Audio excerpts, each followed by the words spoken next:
We read in the book of Job that Job was a perfect man, upright, God-fearing, who eschewed evil. He was also a highly successful man, a man of great wealth, with a large household and many sons and daughters. He was regarded a great man, even the greatest of all the men in the East. We are told that Satan came to the Lord. He said in essence, "What do you think of this man, Job? Is he for real? What do you think he loves you for? If you were to take all that he has, I bet he would curse you to thy face. He loves his wealth that he thinks came from you. If this was taken from him, then you will see a different man. Just test him." The Lord declined to do this. "I know this won't happen," God answered, "but go ahead. You can prove it to yourself that you are wrong." And he added, "All that he has is in your hand, except his life." Satan departs in a haste to carry out the plot. What a cleverly hidden cultural warfare game is being set up here. The story begins with a corruptible God and a scoundrel named Satan who outsmarts God and heaps havoc onto God's children. What God would leave humanity to suffer in the dust for no cause of their own? In this story, Satan does exactly as he had proposed. In a fury of calamities, all of Job's possessions are destroyed. Only one man, a single messenger, survives the onslaught of tragedy, who reports to Job that all is lost.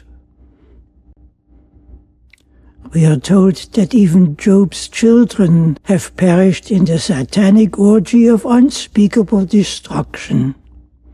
His sons were killed in the middle of a feast, together with their sisters. All perished in a single moment. Still, Job doesn't curse the Lord. He patiently accepts his fate imposed from heaven. When it became apparent in heaven that Satan has failed in his predictions, he stood before the Lord again, saying that he merely didn't take the game far enough. Possessions are one thing, Satan argues before the Lord, but if you were to take away his health too, with a blow that really hits home, then Job would surely curse you. "No, he would not," said the Lord. "You can prove this to yourself too, if you wish. Only spare his life." Thus Satan goes out and does this thing in the most brutal fashion, just as he had proposed. Job suffered the unspeakable agonies, but even in his pain, he does not curse God. Job's wife counsels him that he should raise his hand and curse the Almighty in order that he die for it, whereby his agonies would end. When Job is finally able to raise his hands to heaven, not a word flows from his lips. With patience he accepts his pain and misery. The will of God can be endured.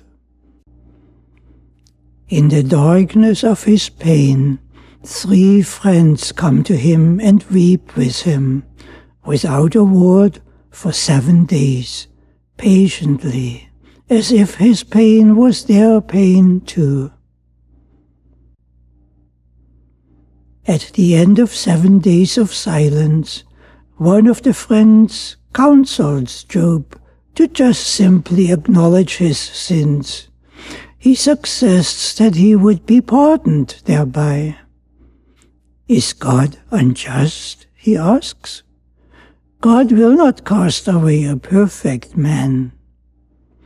Another friend argues, of this one thing you can be sure, he says to Job, that your suffering is lighter than your iniquity deserves. This is not so, says Job in reply. I can argue my case before God and will come out clean.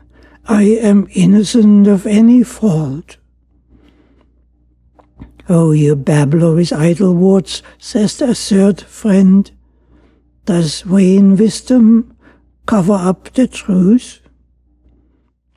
The triumphing of the wicked is always short, agrees another friend, referring to the short days of Job's great splendor. On this line, the flood of arguments continues.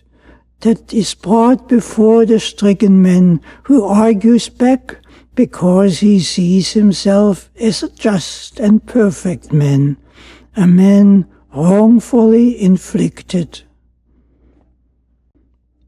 In desperation, Job appeals to God himself instead of cursing him, demanding that God justify his actions as in a court of law. God answers Job out of a whirlwind. Who do you think you are who makes demands on me? He replies, a little man who knows nothing? Will you instruct me? Where were you when I made the world, when the morning stars sang together and all the sons of God shouted for joy? Answer if you can, the Lord continues. In the biblical book of Job, the Lord never justifies anything. He never really answers Job. As the book ends, God simply restores everything back to Job twofold of everything that he had lost. People come and give him money.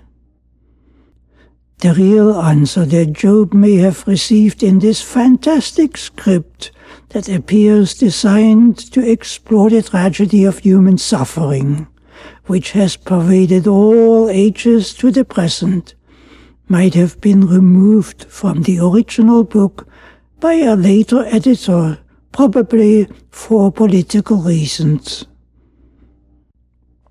Scholars argue that the sugar plum ending in which Job gets everything back was substituted for the omission. With the sugar plum ending, the cultural warfare became completed. It renders human suffering as a divine arbitrary act. It offers no redemption.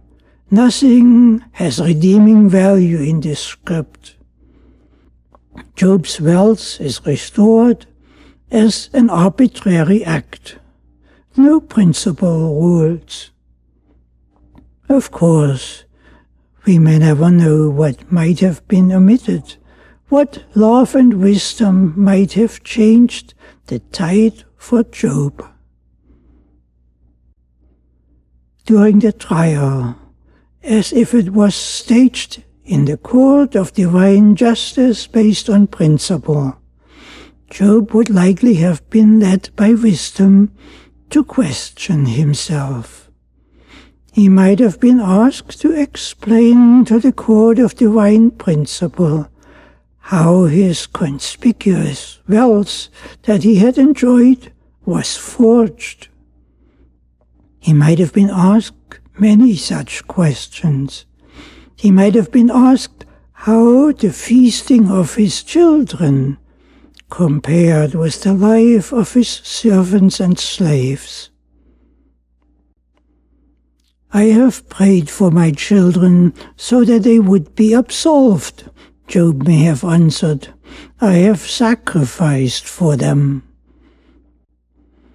But did you raise your children up to become creative and productive beings in their own right, who would not require slaves and servants for their living, but have the power to build themselves a rich world that is rooted in the power of the humanity of every human being.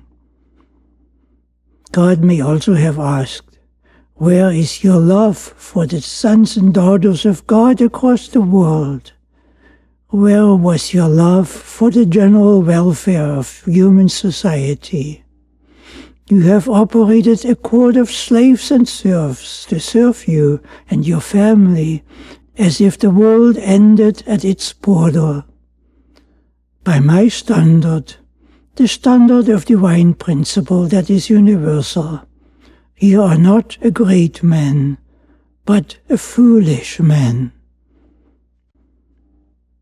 With the slum living that you have created in the service of your wealth, that you do not want to acknowledge or even look at, you have created a brewing cauldron for a multitude of diseases for all people, which you couldn't escape yourself. Your children should have held you to account for this unforgivable foolishness, but they too failed in this, and they all suffered the consequences. Your servants and slaves, too, should have acted, knowing what they knew, and have run away as far as they could from this hell of yours that you claimed as your riches. But your servants failed themselves also. They were too small in their own sight, which you probably had contributed to, so that they could not see themselves as human beings with the power to free themselves from bondage. No, my friend, Job, God might have answered, it wasn't Satan who took your imagined wealth away. You alone did this. You have made it hollow and thin and brittle by disrespecting your own human divinity as your greatest treasure. This tragic foolishness of yours has caused the omission that you have committed against yourself as a human being. You, my friend, alone were the Satan. You, by your foolishness, have tempted your fate. You were not so blind that you could not see the writing in your heart that told you where your course of action was leading. But you did not respond to the right course that you knew in your heart. You responded to the lies of conventions instead. You were innocent only towards the lies that you told yourself and never transgressed, which you never even questioned. Of course, my friend, the innocent towards the lies do greatly suffer indeed, according to the dimension of their foolishness that has its inevitable consequences. You have cursed the day when you saw the consequences of your foolishness breaking upon you, but you kept a smile on your face out of shame, hoping that society and I would not see it. You have always hid behind this smile of shame that conceals the truth like a veil and hides it ultimately from yourself. With this record on your plate, you have called on me for justice. You have demanded the justice of unvarying principle. Let me assure you, my friend, that you have never been without justice, and tragically so for you.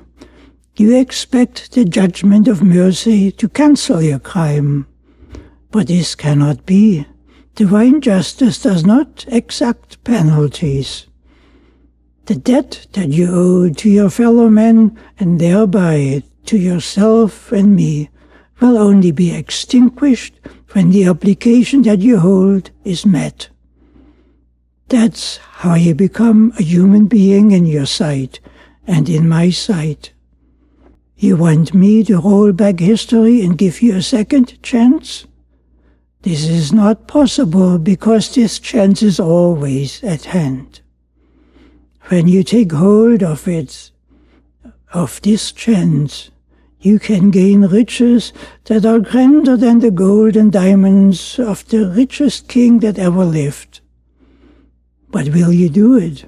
Will you raise yourself up and put your spade into the ground, so to speak, and work day and night to extinguish your debt to humanity and me? That's how wealth building is done in the real world, and health building. This life-building task cannot be forgiven. It is demanded by principle.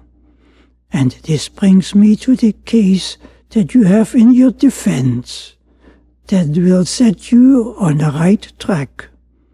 You saw a promise in the sky in your darkest days. This promise to yourself was true when you said, "In my flesh shall I see God." You saw in your mind the inevitable result of divine principle manifest in healing, and you saw yourself, faintly as it may be, endowed with the divinity of man through which divine principle is reflected. Job raised his head as this was spoken, saying, "I had heard of you in the past with the hearing of the ear, but now my eyes see you as you are." With this, Job's healing would have begun.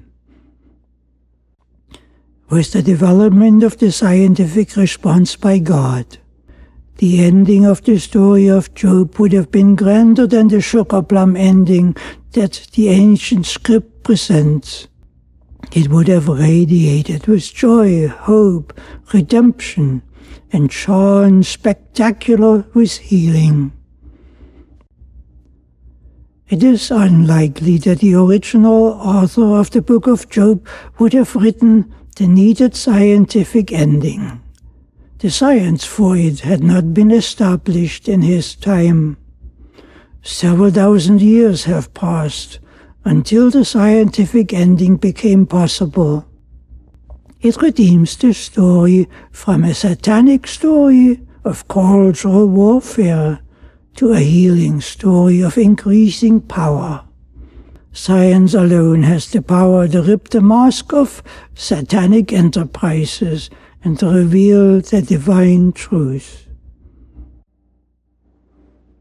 The science for the healing ending has been established by America's spiritual pioneer, Mary Baker Eddy, who has put her spade into the ground in 1866 and had labored for 44 years to create a monument in time that would change the world for a season.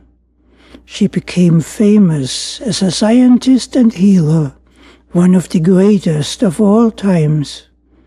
Her references to Job are few, nor did she propose that the story could have an alternate ending, but she did present the science for it that we need for an alternate ending in our time. The bottom line is that there are no innocent victims suffering in the world today, nor were any suffering in history. Abraham Lincoln is said to have read the book of Job, and may perhaps have read it with tears over the great tragic suffering that the Civil War inflicted on the nation. He may have realized that those tears could have been prevented if slavery had been purged from the land when the nation was born. Instead, slavery was allowed to continue and become a monster. Slavery, the sweetheart of empire, a tool for its profit, had been allowed to remain standing and had even been promoted by the president. It was empire that nearly brought the house down on America. Too few people had fought to purge it from the land. A high price had been paid for this failure. Even now, empire still rules the Western world.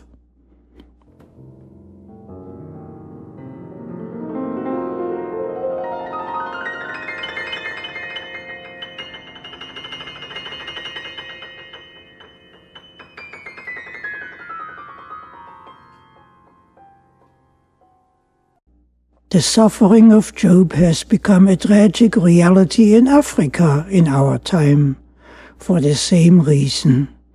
This time under the depopulation policy of empire that human society has never cared enough to purge from its landscape.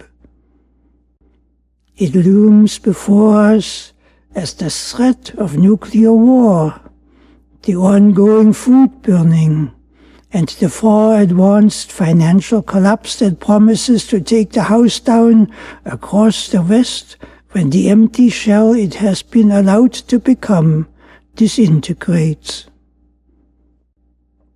Job's history is the story of the Western Empire, a sea of poverty created by the foolishness of property values on which rest homelessness, unemployment, and desperation in the shadow of conspicuous wealth, where the debt of society to itself and to God piles up into mountains. The equivalent of Job has become a multitude in the world in the shadow of the facade of false values that can never be funded but are doomed to collapse. The illusion that holds back the day of the inevitable is paper thin in today's world that is awash with papers of derivatives, unfunded pensions, obligations, debt papers that force society to evict one another from their homes, or those that inspire society to hire willing slaves to pay their mortgage, whom they keep in the basement out of sight. The sugar plum ending in the book of Job is a theatrical trick to hide the real ending that nothing can avoid, except the rebuilding of society's humanity to a high-energy humanist state that is hardly possible for an inwardly dead society. The tragedy of Job is also foreshadowed by the current non-response to the future of the coming ice age in 30 years, where the sun loses 70% of its radiated energy output.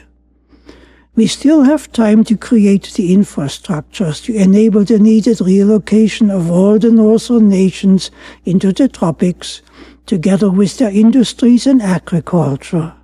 However, with the unhealed mentality of a Job being still alive in the world, no actions are presently being considered, and so humanity will likely suffer Job's fate unless it awakes to its obligations in time to itself for meeting the human need.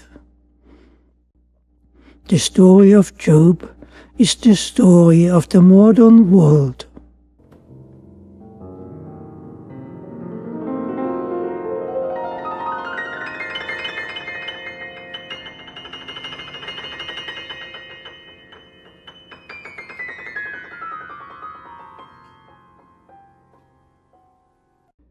In the scientific ending of the story, the healer is God that Job sees reflected in him.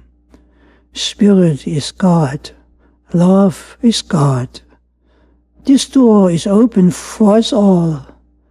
But where are the movements in society to seek it out?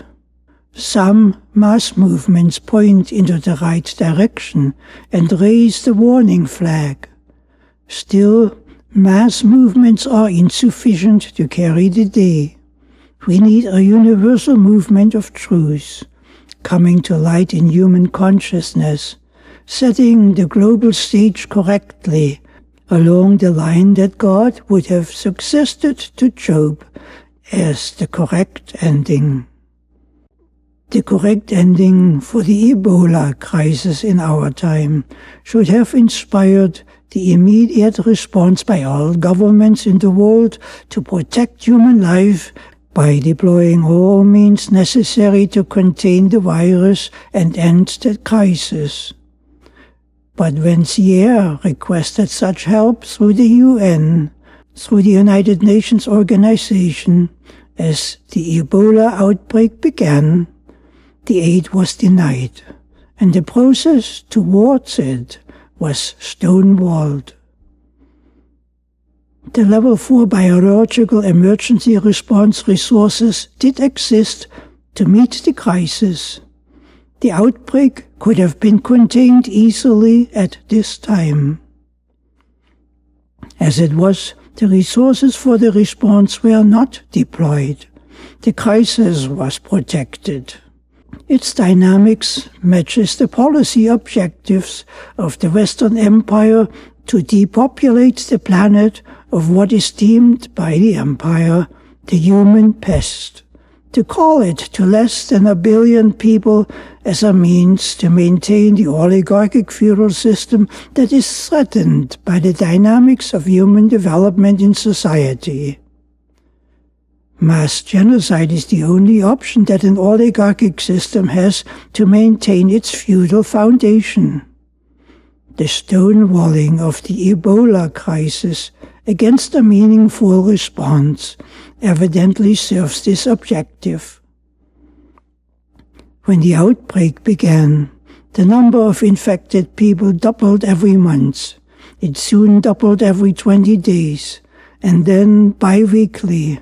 And as it did, the mortality increased from 70% to ever higher rates.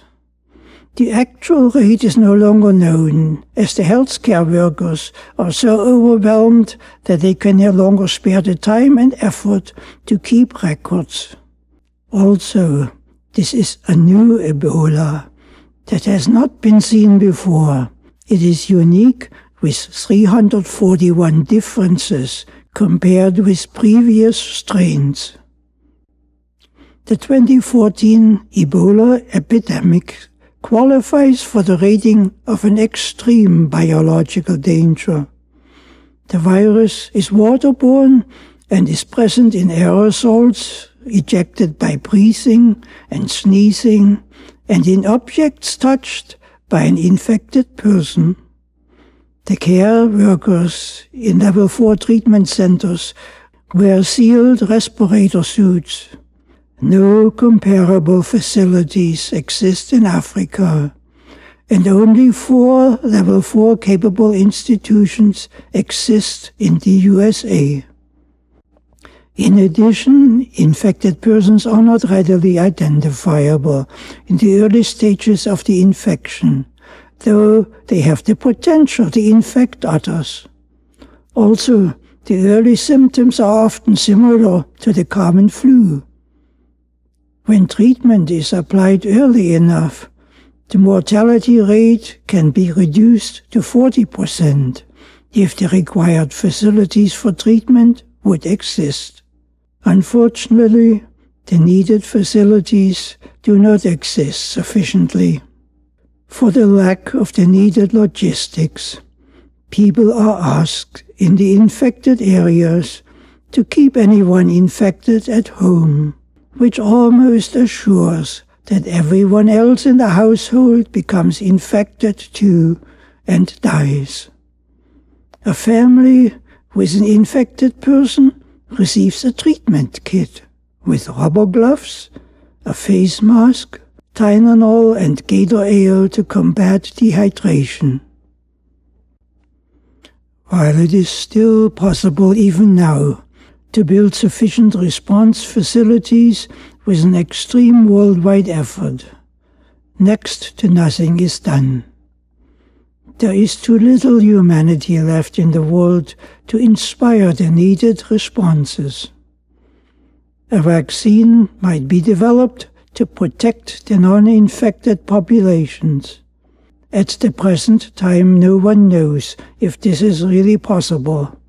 And if it was possible, what barriers would be thrown up against it?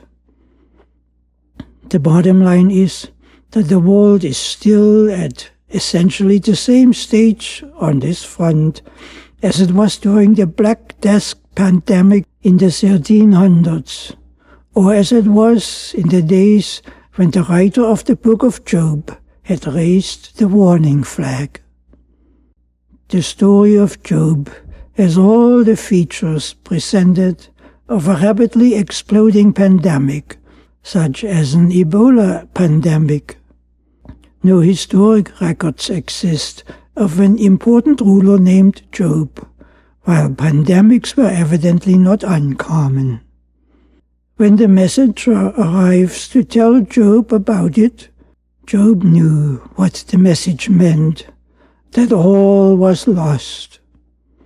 He probably had a faint sense that the wealth of any society or empire is its people, so that when this real wealth dies, all is lost. During the biblical deaths in Europe, half the population perished. The Black Death was the greatest pandemic in history. It killed roughly 100 million people in 7 years.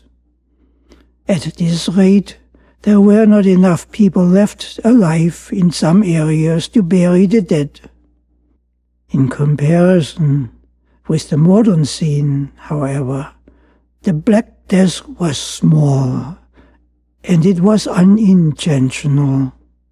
The horrendous toll of death that the plague had inflicted in 7 years, in a one-time event in all history, is now artificially inflicted every single year, year after year, with the biofuels holocaust that is 100% intentional, as it serves no other purpose than the long-promoted need for depopulation genocide. The 2014 Ebola outbreak in Africa may have been engineered to serve the same purpose. It may have been brewed up in one of the many private biological warfare labs that operate for profit in many of the corners of the far-flung world of empire. In a study by a number of concerned institutions published in Wikipedia, 99 Ebola virus genomes were collected and sequenced from 78 patients diagnosed with the Ebola virus during the first 24 days of the outbreak in Sierra Leone. From the resulting sequences and 3 previous published sequences from Guinea, the team found 341 genetic changes that make the 2014 outbreak distinct from all previous outbreaks. 5 members of the research team became ill and died from Ebola before the study was even published in August. The large number of differences in the new virus leaves the door open to the possibility that the new virus was the product of a weapons lab and may have been designed to spread like wildfire and to become, at the same time, highly profitable for the vaccine producers, if a vaccine is possible at all. Ultimately, the solution to the crisis is of a higher order, resulting from an elevated sense of humanity in society. That's where the greatest lack is apparent.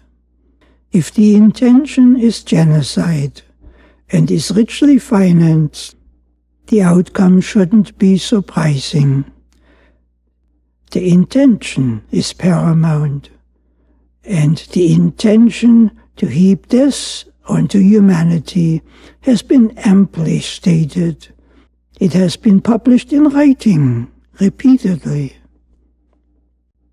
For example, one of the high-ranking policy masters for the ruling world empire has fantasized publicly in writing back in the late 1940s that a Black Death should sweep the world once in every generation to get rid of the unwanted people.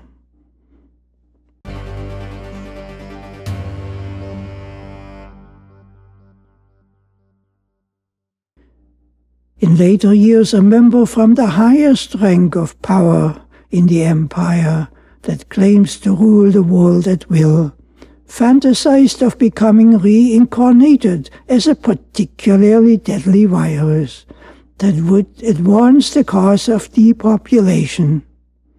He spoke as if this atrocity would be the pinnacle in meaning of him having lived.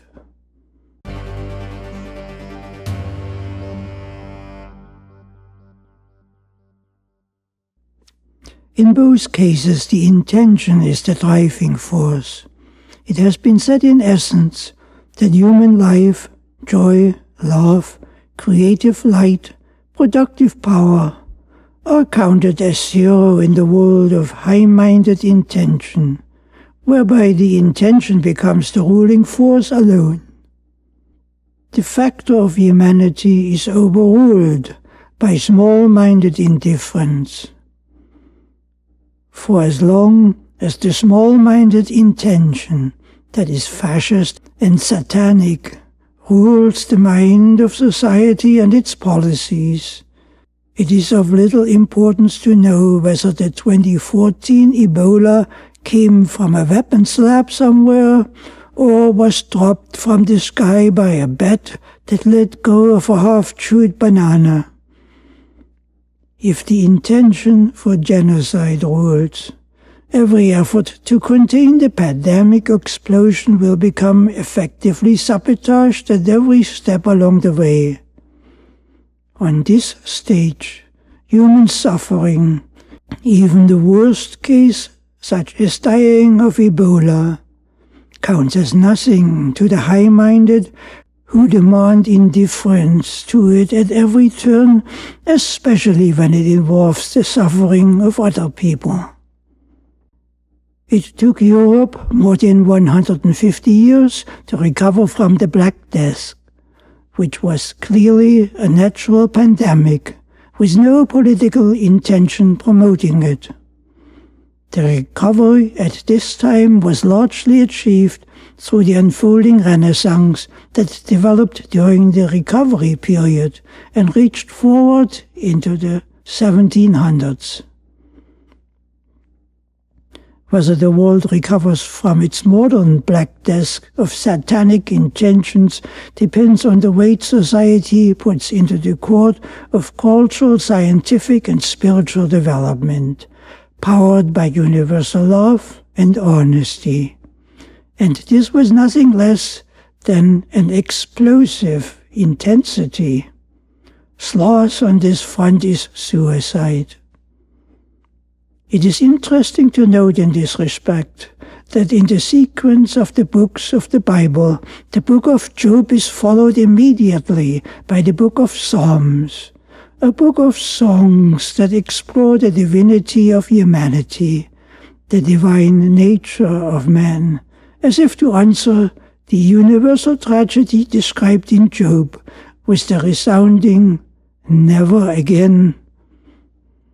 Dante was a pre-Renaissance poet who saw the writing on the wall, who saw the consequences of the diminished humanity in society.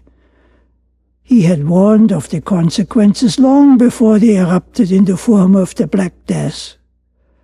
He saw the writing on the wall in the form of the looting orgies of the Lombard banking system that had collapsed the physical strength of society. Dante was exiled from his beloved Florence for his warnings. From there he wrote the famous epic poetry, the Divine Comedy. His comedy traces the type of path that leads out of the unfolding hell by means of an increasing intensity of human energy being devoted to living and to spiritual and scientific progression. His Paradiso poem was the Book of Psalms in the modern progression, before the crisis had even hit.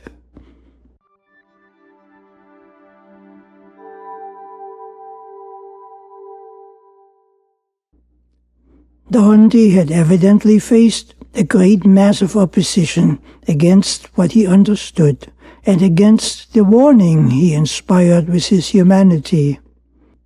And later again, when the Black Death had ravished Europe, a great fury of opposition was roused against the Renaissance. The fury in the camps of empire culminated in the madness of the 30 Years' War. The writer of the story of Job evidently knew from historic experiences that not even the oligarchy is immune from the plague it helps to create.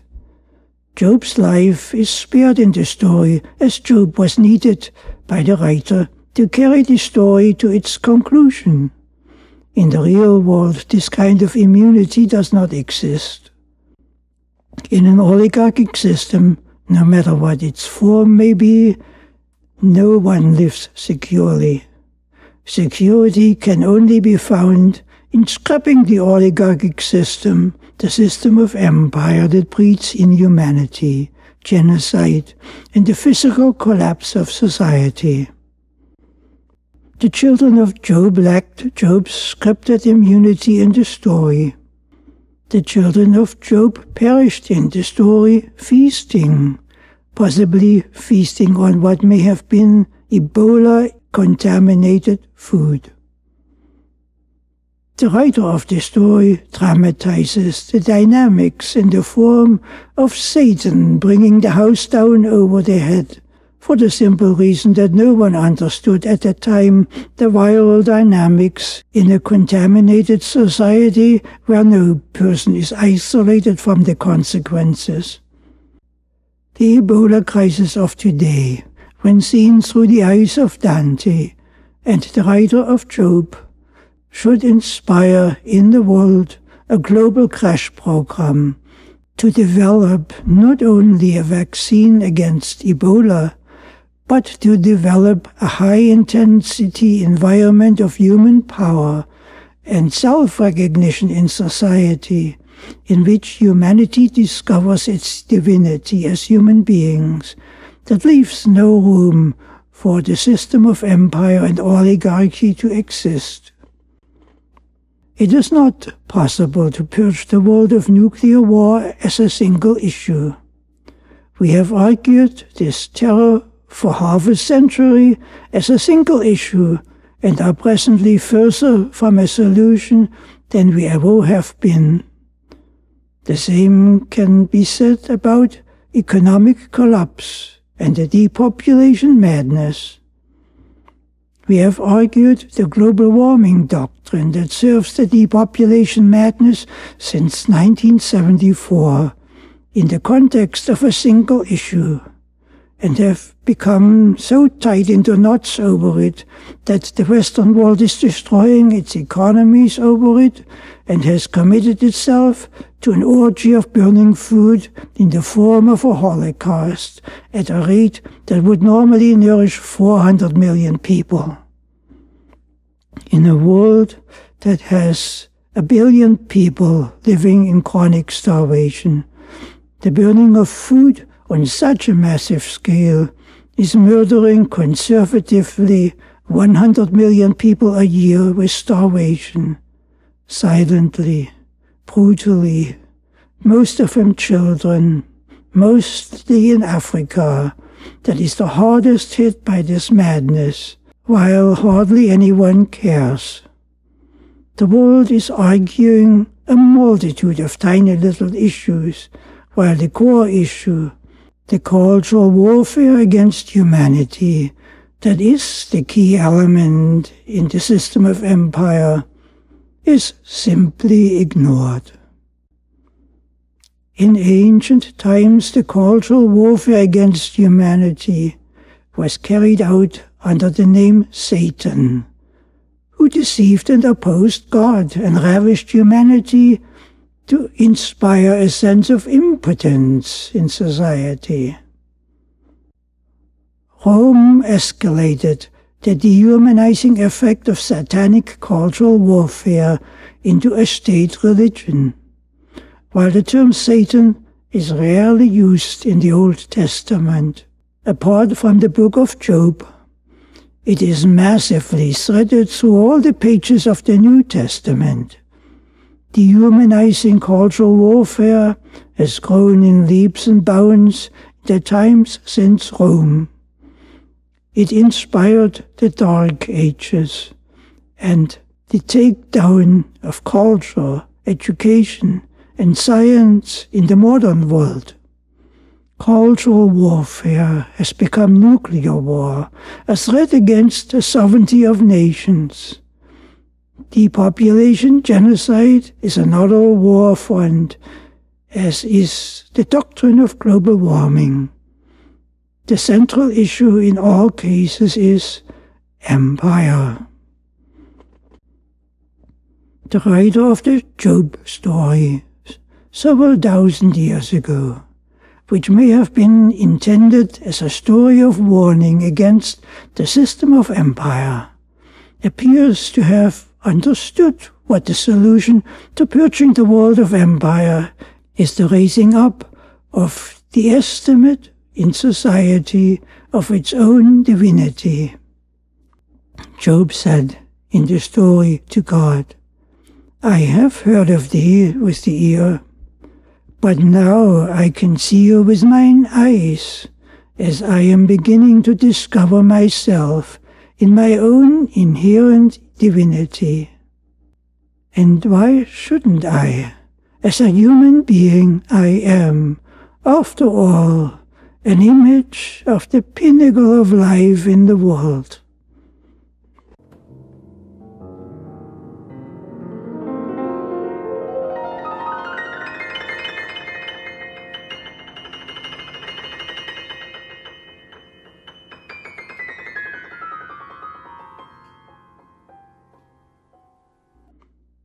If the writer of the story of Job would have been told that humanity would face an even greater challenge than he has imagined, with the start of the next ice age, as we likely will in 30 years, when the sun will go inactive with a 70% reduction of its radiated energy, for which the majority of humanity will have to relocate itself into the tropics as its regions become uninhabitable.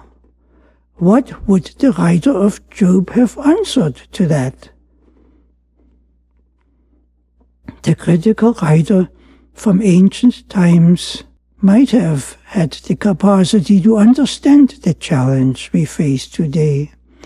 Even the Ebola challenge, the nuclear war challenge, and the depopulation challenge. His work was of this high quality in understanding. The writer from so long ago might have answered, saying that these greater challenges in modern time are fundamentally the same in character as the one he wrote about, and that the needed response from us is therefore the same. He might have said that if modern society fails to raise itself up to a high-energy humanist state, it won't create the needed infrastructures to maintain its existence. It won't even acknowledge the challenges then, but deny them. He would have stated that none of them are single issues that can be dealt with in isolation. They are all interlocked, and he would have been right. Yes, the wicked empire of the West has launched its war on culture in the early 1950s to destroy the heart of communism, as it was said. It was named the Congress for Cultural Freedom, meaning a world free of culture, since culture is freedom. As the Cultural Freedom Project failed to break the Soviet Union, the nuclear war terror was launched. Since neither of the two travesties were corrected and reversed, the global warming tragedy was launched in addition. And because none of this was healed either, the depopulation ideology was allowed to be cranked up against the background of the global warming doctrine. It was followed by the onrushing collapse of the world financial and economic system that is still ongoing, which is being destroyed under empire and its orgies of speculative looting and consequent games demanding war.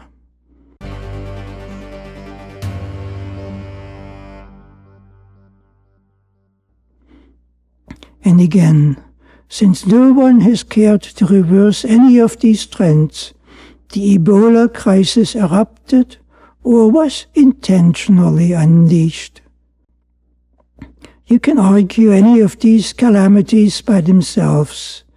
The man who wrote the book of Job might say, because they are not what they seem to be. They are a chain of escalating warning signs. You must address the pinnacle issue that the signs are a warning for. The pinnacle issue is the Ice Age challenge. That's the biggest. When this challenge is not met, the human story ends. This means that the challenge must be met. A mirror in which you can see your lack of humanity that you must heal in order to be able to master the great challenge. The first cultural warfare attack that hits the Western world should have jolted you. The war on culture and education is big. Since you remained asleep, the resulting destruction of culture and education has made your civilization so hollow that bigger pains began to hit you, such as the threat of nuclear war. And since you didn't get the message either, the diminished fire of your humanity left the door open to still worse things to come, like global warming and depopulation, which are now killing 100 million people a year with starvation. And since you have remained still asleep as human beings, the growing lack of humanity in your heart has primed the scenes for the Ebola tragedy. When then will you wake up and become human again, which you must become to master the Ice Age challenge? Just look into the spiritual mirror before you and take a look at yourself. Look at what you have become and compare this with what you should see when you look at yourself as the divine image of God. The longer you evade this critical reckoning, the worse the consequences become for you. If I was God, I would surely hit you with ever bigger jolts till you wake up and face reality in order that you may become conditioned to meet the big challenge where you must succeed. This escalation of jolts would be the most loving thing that God would be able to do for you, to open your eyes. And the magnitude of the jolts would be comparable to the urgency of your waking up. You said yourself that the urgency is extremely great. You said that you have only 30 years left to rebuild the entire economic landscape of the world, for which you need to build 6,000 new cities for 1 million people each, which, in addition, you need to build a float onto the tropical seas for the lack of land in the tropics. You said that humanity must relocate nearly all the agriculture of the world into the tropical lands placed afloat onto the oceans. You said You must create the infrastructures needed that enable all the nations on earth above the 40-degree latitude to relocate themselves without fail when their territory becomes uninhabitable under the dimmer sun. Do you really think you can accomplish this on the present platform of money held in a tight fist? You may have some noble intentions, but where is your heart that opens the fist? I wrote up Job as a man with noble intentions. I wrote up an entire chapter that sums up all the good deeds that he has done, with which he justifies himself before his friends. He did everything right, except one thing. He failed to raise the general welfare of society to such high levels of humanity that no one was a serf, no one was a slave, no one was in want, no one was lacking housing, clothing, food, where money is not an issue, and the hands of society are open to produce and create. Has anyone ever built anything with hands clenched into a tight fist? Job's friends never asked such questions. That is why they argued furiously. They argued out of their ignorance of what a human being is and what the divinity of man demands, whether it is honored. My hero Job was actually the best of them all. He didn't lay the blame on God. He acknowledged, as far as he could see things, that the calamity that he suffered was not natural. Of course, in the real world, the sobering jolting that I staged in the book of Job is not needed, because in the real world, society inflicts these jolts unto itself. That's natural. The further a society drifts away from its humanity, the bigger the jolts become when the natural harmony of universal love is pushed out of the way as irrelevant. The dynamics is built into the system. The thereby missing paradigms gets society to open its eyes and to look at itself. If society is alert enough, the dynamic link is recognized before society drifts too far from its center, from its humanity. The magnitude of the resulting jolts from drifting away reflects the urgency for society to awake. I wrote up Job as a little man in my story, who extended his focus no further than the circle around his own children, who saw himself justified in this smallness to beg God to give him the riches that a closed hand cannot produce. That is why he had acquired serfs and slaves to do the work for him. Do you really think you can meet the Ice Age challenge on this platform? This is an exceedingly poor platform with little power and almost no security for anyone. That's how the people lived in my time when I wrote the book of Job. I wrote up the Job story to give people a sense of their failing, of their smallness at heart, and of the consequences of it, and also of the struggles needed to get out of the trap. When the spiritual nature of man is lost sight of, the primitive landscape becomes dominant. Diseases then ravish civilization.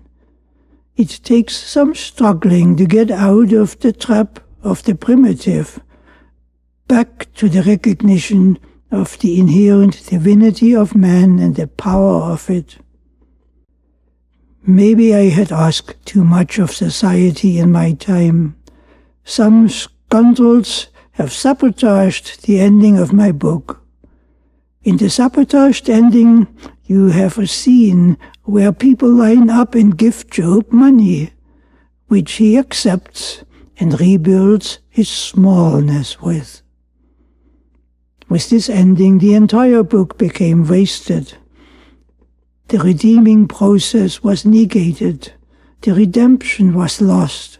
The sabotaged ending gives Job everything back twofold that he had in the beginning.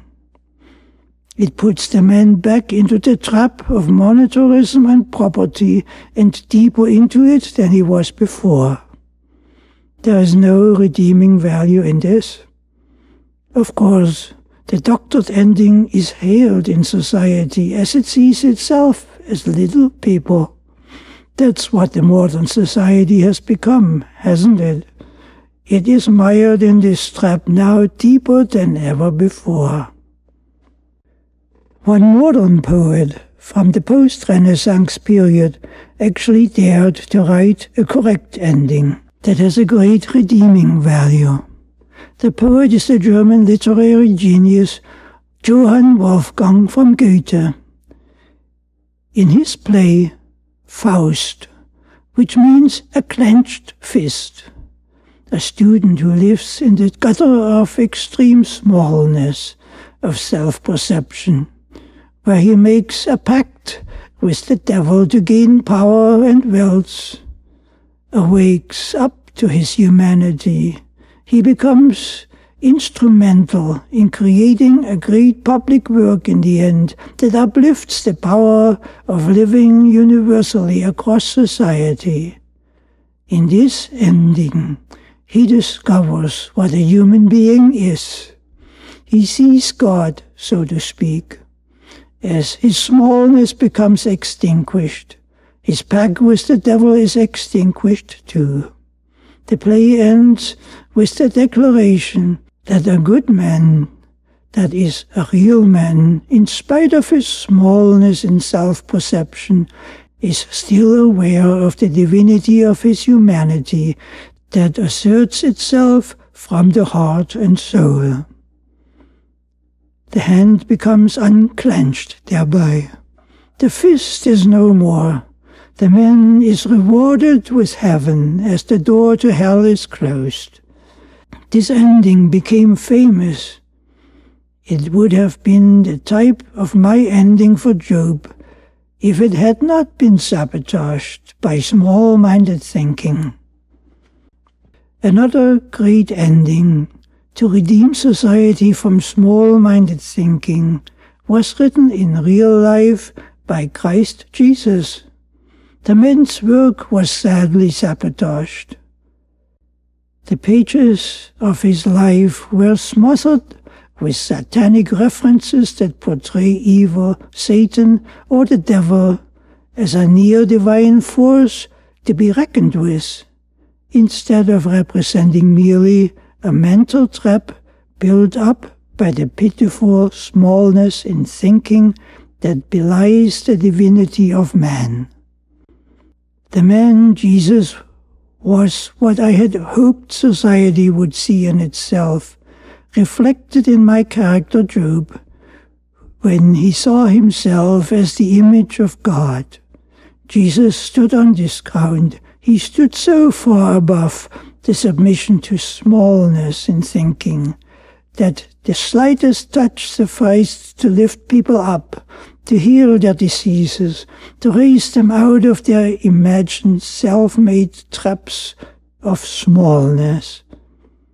The Roman scriptwriter turned the divine light in the world into a terror game that portrays the traps as devils that only the Son of God can defeat, whom they killed. Therefore, the book of Christ Jesus was given an ending more tragic than its beginning, just as they did so with my book Job. In the beginning of the book Christ Jesus, there was hope. The scene was bright with celebration. At the end, all hope was dashed. The little that remained true in the book of the man has gradually rebuilt society over the centuries. On this track, the Golden Renaissance emerged. But it took society more than 1,000 years to get there, and this too was nearly destroyed again by the dehumanizing effect of 100 years of war, which the 30 Years' War was but the ending phase. The doctored book of Christ Jesus says that the masters of empire, the noble masters of the small-minded thinking, crucified the man for his daring to challenge the small-minded thinking that every empire is built on. This fantasy ending of the book of Jesus the Christ gives the world an ending that celebrates small-minded fascism as a real power. The illusion is still celebrated. The satanic cross of suffering is celebrated. It is said that Jesus, the divine man, allowed the small-minded to have power over him, a man who was absolutely aware of the divinity of man and his own divinity. This devastating ending that was imposed is impossible to reconcile with divine love. The perception of God rendering the man as a martyr is like throwing away all that he worked for. The tragically published Roman ending has forced society to bow its head to Rome and endure its fascism as the divine will. This utter travesty, this masterpiece of cultural warfare, created the Dark Ages. It took humanity 2,000 years to dig itself out of the trap of submission to suffering. In the rage of the small-minded who are indifferent to what they cannot see, the once precious truth becomes lost. The real ending of the book of Jesus the Christ has thereby been so well obscured, burned in countless fires, and shredded over the centuries of relentless persecution, before the book of Jesus was finally written down, probably late in the 3rd century, that the real ending will likely never be known, just as the real ending of Job will never be known. The modern society still loves their sabotaged ending, both in my story in what became the book of Job and in the story of Christ Jesus in what became the New Testament. The New Testament opens a new page in history, but it does so for a sabotaged script that opens the Dark Ages, instead of to healing and uplifting and empowering society. This means that you are stuck with all the accumulated effects of ages of cultural warfare. This means that you have to go back to the beginning and look for the root cause where the tragedy began and respond instantly.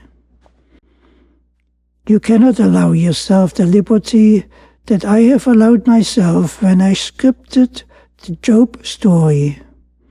In the story of Job, when the messenger arrives, the story becomes tragic, but it doesn't end there.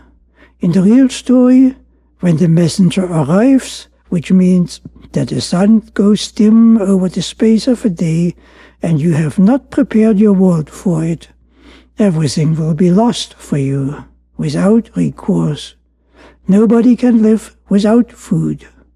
The human story will terminate at this point. You cannot let this happen, and you won't.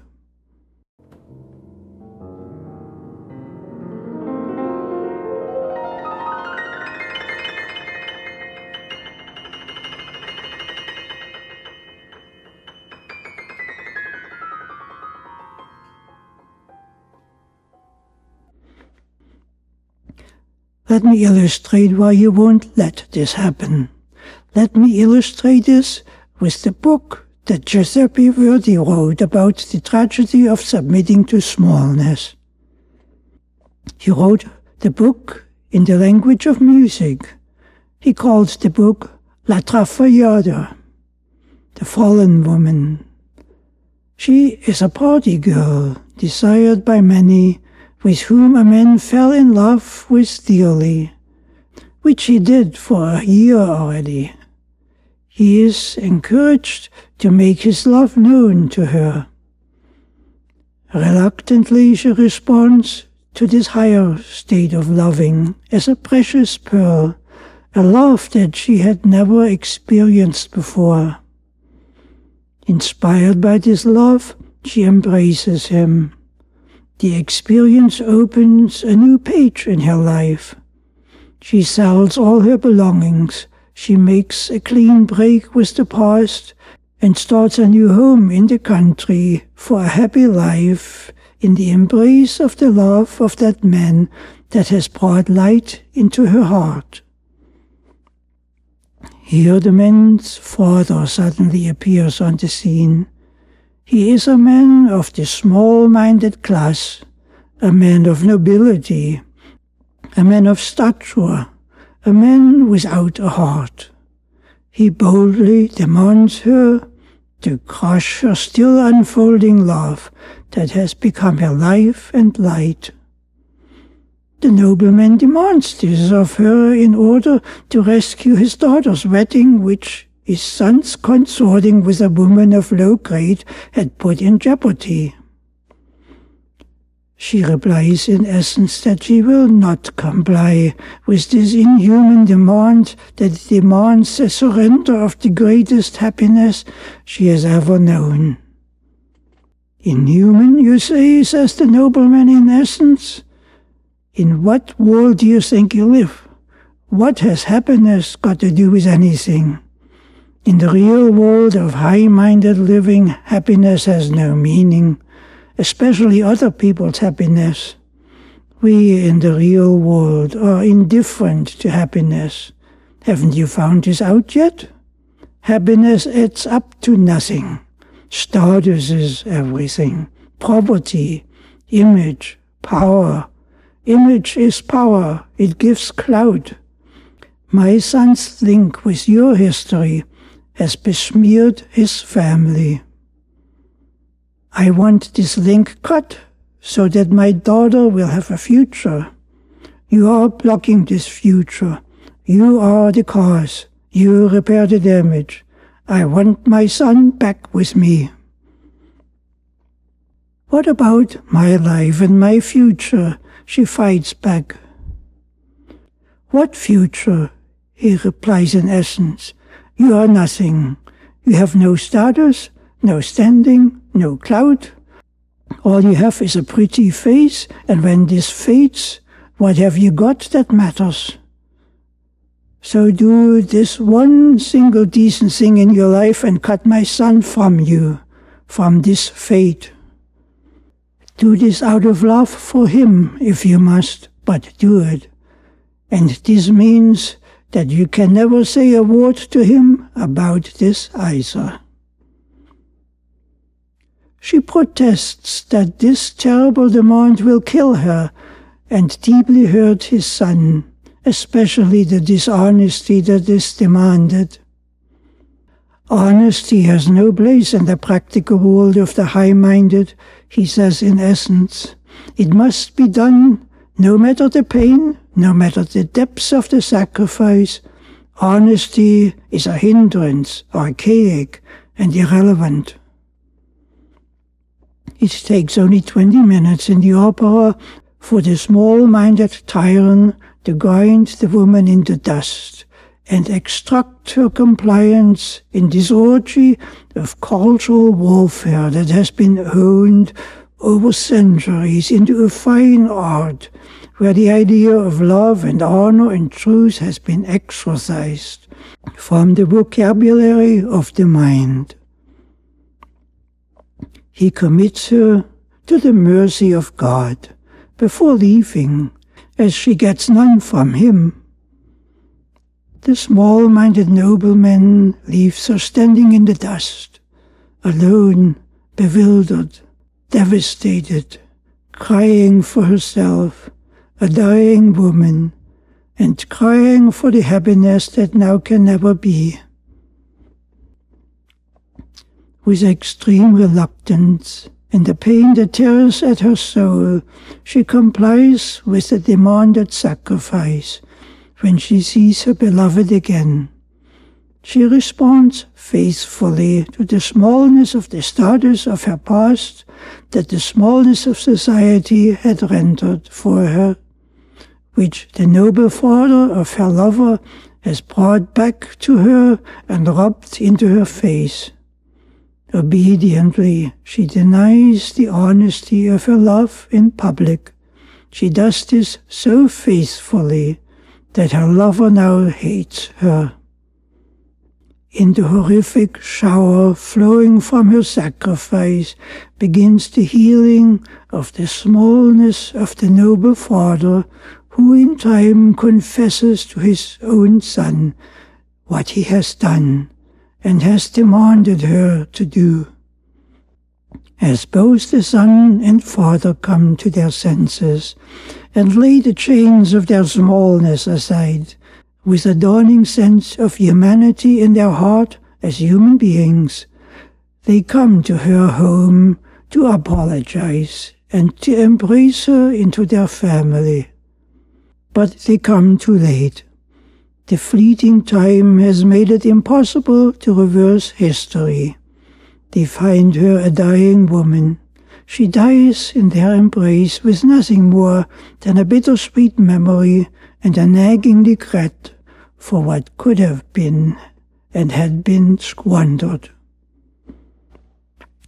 The realization dawns too late in their heart that a staunch refusal by any one of them, refusing to bow to the smallness of thinking that a corrupted society had demanded of each in a different way, so that every one of them could have prevented the crushing of the great love that had been poised to become reality.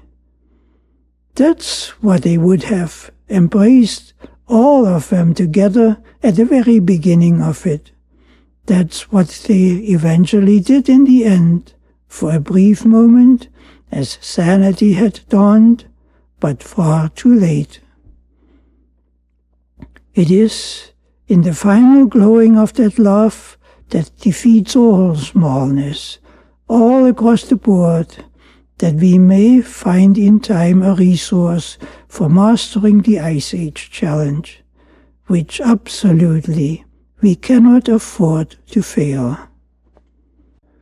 La Traviata is far more than the tragic story of a dying woman of low grade who is denied love by a small-minded society, as it is often seen. Instead, it is a story of the immortality of love and its power. It is the story of the divine nature of love that is a native element of every human being and is poised to shine. It shines with a power that even the most small-minded of the nobility find themselves forced to acknowledge, including those inflicted with hurt and rage. Love unfolds as a power that breaks their chains and leaves them richer, every one of them, without end. With this the curtain falls in the songbook and rises in the new book for a richer living. Thus Verdi's songbook, La Traviata, in which the heavy chains of tragedy are laid aside in the dawning glow of redeeming love, combines all historic books of human suffering imposed by those chains of smallness in thinking. It combines all books of the great redeeming power of love that unfolds the divinity of humanity.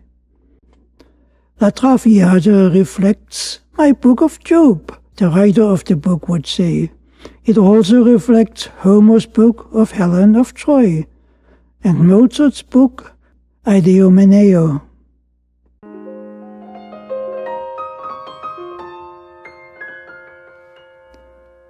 It further reflects Dante's Divine Comedy that opens in the Dark Ages a gateway to the human and divine soul, setting the stage for humanity's growing up in scientific discoveries of its profound quality.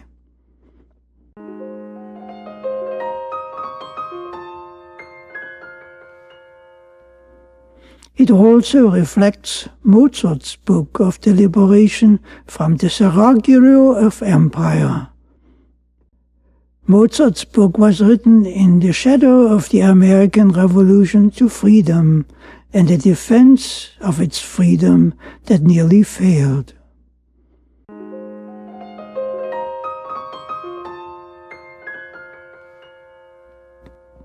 La Traviata also reflects another book by Mozart of another type of great liberation, the book of The Marriage of Figaro, that stages a liberation at the grassroots level from the chains of small-minded noble and ignoble conventions, opening the door to the freedom of the human soul.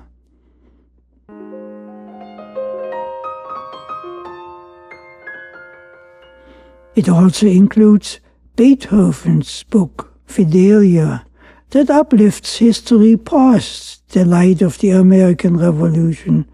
It celebrates the power of a woman, the wife of Lafayette, who stood tall with her humanity against the winds of time and forced the small-minded nobility of the European Empire to remove their dirty chains that had bound one of the great French heroes of the American Liberation in an Austrian prison, and to set the man free. It reflects real history of the divinity of human society staged on the high platform of universal humanity.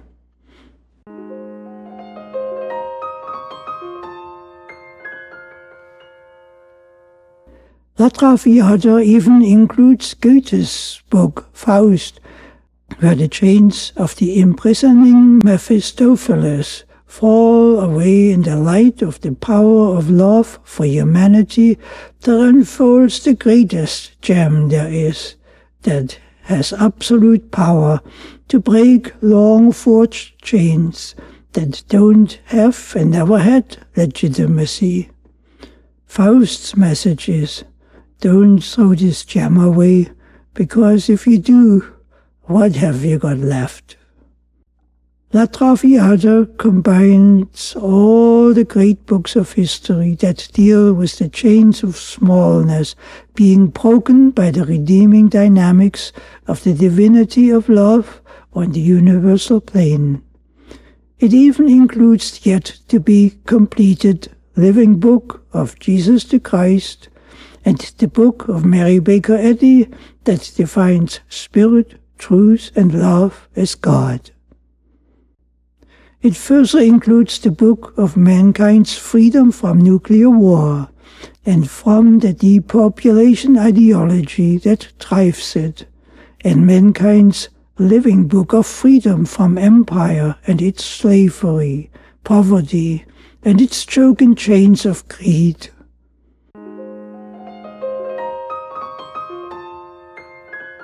It includes also the Book of LaRouche and society's response to his keen scientific awareness of the choking chains in cultural dynamics. The Book of LaRouche also contains a wealth of his urging the world to rise to its greatness as human beings.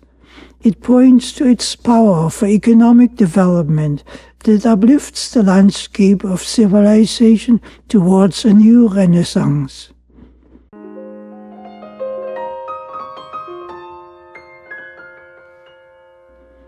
And it includes the giant series of the books of the Lodging for the Rose and society's silent responding.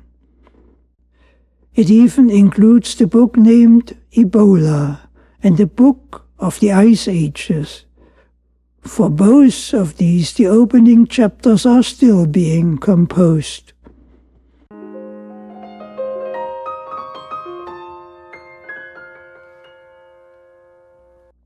Of course, the great love for our humanity that unbinds all the chains of smallness in thinking remains yet to be developed by humanity, coming face to face with the light of life that we all are, the writer of the story of Job would add.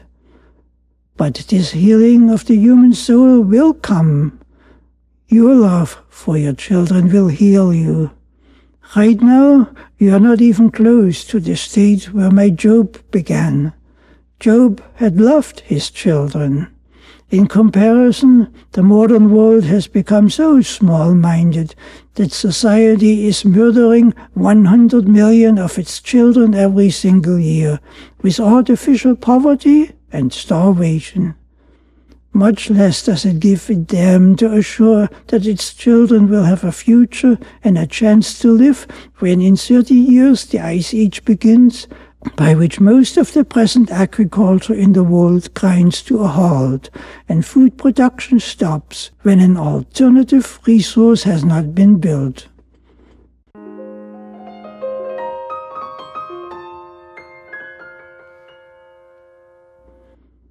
If you don't learn the lesson of La Traviata now, the writer of the book of Job would say, if you don't act now on this critical front with a pre-active response and all the power of your divine humanity, which can still redeem you and assure a future for your children and for all people, if you deny yourself and fail at this critical juncture, then everything will be lost, and no further books will be written for a long time to come, because when the sun goes inactive, any reactive response comes too late, for reasons of the long time it takes in physical construction to build the massive infrastructures to create a new world. Verdi's songbook La Traviata teaches the modern society well by illustrating that a moment of love lost is a tragedy that darkens its future. Your children will surely inspire a brighter ending for your book of the future than you presently are poised to write. Universal love has the power to do this. In La Traviata, love raised even a nobleman out of the chains of centuries of smallness. This is a huge step for a nobleman, though a small step for a human being that the nobleman allows himself to become. In Faust, a man's discovery of love on the universal plane awoke the soul from the discontent and opened the door to a great achievement. In the book of Christ Jesus, divine love has healed the sick, raised the dead, cleansed the lepers, and banished fear with a single touch. In my own book, says the writer of Job, the hero Job came to see himself as a human being from which all forms of love flow in the world. That's why I am confident that you will not fail as a society of human beings. I am confident that you will raise yourself up with the power of love in its widest sense and meet the great challenges still before you, and that you will hurry on this front while you still can. And you will do this intentionally and with an intensity that you may have never thought possible. You will move with lightning speed against all the cultural warfare that has ever been inflicted on you, and you will act scientifically to win this fight with yourself and for yourself, which is a fight that I am certain you are well able to win. Why else would you even consider the challenge and talk about it. If you didn't have the real potential to come out of this challenge with a Renaissance ending, the type of bright ending that the divinity of man inspires. The divinity of man came alive in the divine nature of Jesus. His godliness animated him. This rendered him the Christ or exemplar. I have endeavored to elevate Job to this high level of self-recognition that is inherent in every human being. You can do this too. So do it. Get it done. The Ice Age challenge is a great spiritual challenge for you that will inspire you to get this done. It is a spiritual challenge of the highest order. It is not a technological challenge. It is a far greater challenge than that. Likewise, stepping away from the empire mode in the world is nothing more than a spiritual challenge, not a political challenge, though it is a lesser challenge than the Ice Age challenge. In fact, every challenge that humanity has faced throughout history and ever will face is inherently a spiritual challenge. The spiritual challenge to humanity is to raise itself up to be the Son of God, the diamond in the sky, the light in the world, a society of human beings that is unequaled in the universe of life. Of course, as a human being, you know all of this already in your heart, so just do it, celebrate it, make yourself proud, live your humanity.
Harvest is seed time. Seeds, wind-blown, carriers of a secret still unknown. Poems in the words of nature, sentinels of an intelligence yet unseen. Prophets of the enduring. Apostles in an endless landscape. Discovering love. Seeds, wind-blown, poems in the words of nature, sentinels of an intelligence yet unseen. Harvest is seed time, thoughts ripening, carried as by a great wind, carriers of secrets to unfold, thoughts winged with purpose, a force waiting, silent, patiently waiting for the moment. The Ice Age challenge. Harvest is seed time, thoughts ripening, carried as by a great wind, carriers of secrets to unfold. Thoughts do awaken, roused by the moist warmth in spring, cascades of colors, colors of life, bright yellows, bursts of silver white, thoughts becoming creations, monuments of genius, builders of worlds. process at dawn in an ice age world. Cascades of colors, colors of life, bright yellows, bursts of silver white, thoughts becoming creations. Who owns the seeds? Do we? Who can fathom their wonder? Life flows from them in great rivers, rivers trailing into oceans. In them we are alone. Each one is alone. Each thought is sovereign. Beauty is its song. Winning without victory. Who owns the seeds? Do we? Life flows from them in great rivers, rivers trailing into oceans. Thoughts are seeds, becoming ideas, alive in discovering, alive in listening, alive in being touched by love, alive in loving, alive. Seascapes and sand, alive in listening, alive in being touched by love, alive in loving.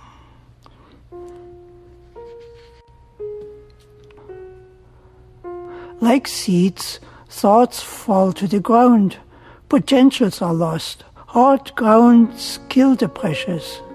But we are men, hard ground becomes tilled, watered, the precious is nurtured in loving. The Flat Earth Society. Hard grounds kill the precious, but we are men. Hard ground becomes tilled, watered, the precious is nurtured in loving.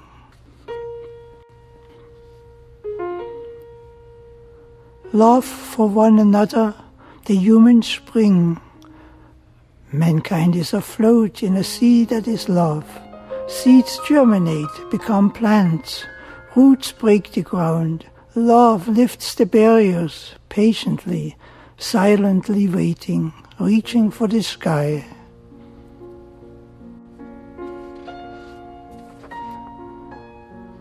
Glass barriers, roots breaking the ground.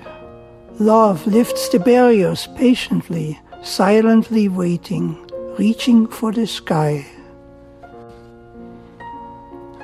Thoughts are the universe unfolding, landscapes of a brilliance, ideas of power, substance for enriching one another, substance of the forever maturing, thoughts bearing seeds within, seeds for splendors beyond dreams. Coffee, sex and biscuits. Landscapes of brilliance, ideas of power, substance for enriching one another, substance of the forever maturing.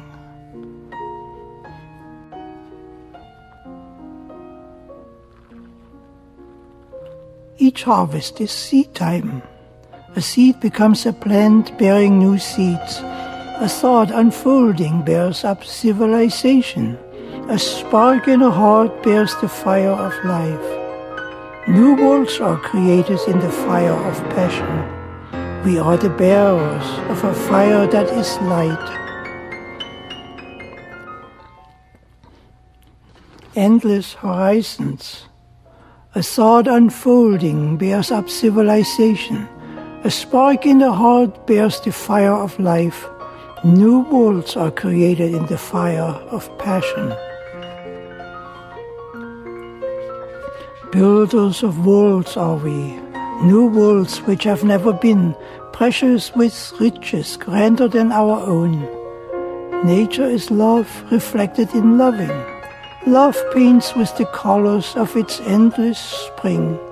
Love paints us all, but who owns the seed? Angels of sex in Queensland. Precious with riches grander than our own, nature is love reflected in loving. Love paints with the colors of its endless spring.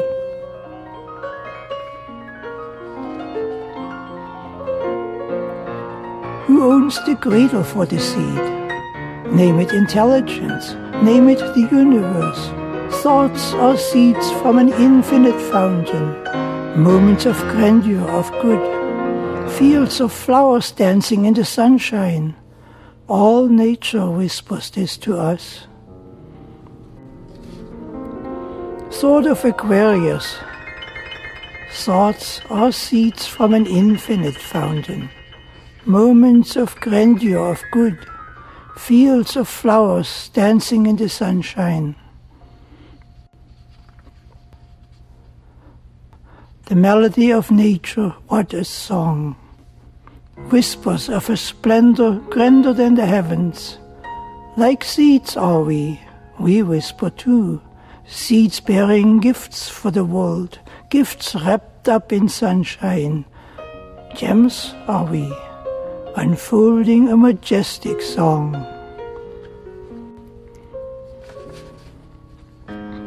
Blue Mountain, whispers of a splendor grander than the heavens.